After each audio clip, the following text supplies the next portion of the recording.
CID మాజీ chief Sunil Kumar పై articles of charge నమోదైంది. సర్వీస్ నిబంధనల ఉల్లంఘన సహా వివిధ అభియోగాలతో ఆర్టికల్స్ ఆఫ్ ఛార్జ్ నమోదు చేశారు. సిఐడి చీఫ్ గా అగ్నిమాపక శాఖ డీజీగా నిబంధనలు ఉల్లంఘించారని ప్రభుత్వం స్పష్టం చేసింది.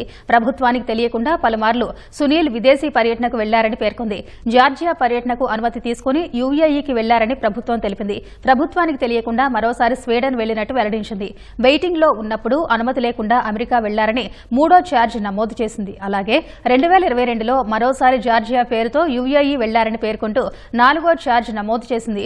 2021లో ప్రభుత్వానికి తెలియకుండా యూఏఈ వెళ్లినట్లు సునీల్ కుమార్ పై ఐదో ఛార్జ్ నమోదైంది. అలాగే 2019లో అమెరికా వెళతానంటూ యూకే వెళ్లినట్లు ఆరో ఆర్టికల్ ఆఫ్ ఛార్జ్ నమోదైంది. ప్రతి ఛార్జ్కు విడివిడిగా జవాబు ఇవ్వాలని సునీల్ కుమార్ కు ప్రభుత్వం ఆదేశాలు జారీ చేసింది. ప్రతి అభియోగంపై 30 రోజుల్లో రాతపూర్వక జవాబు ఇవ్వాలని గడువు విధించింది. విచారణ సమయంలో రాజకీయ ఒత్తిళ్లకు యత్నిస్తే చర్యలు ఉంటాయని సునీల్ కుమార్ కు ప్రభుత్వం స్పష్టం చేసింది.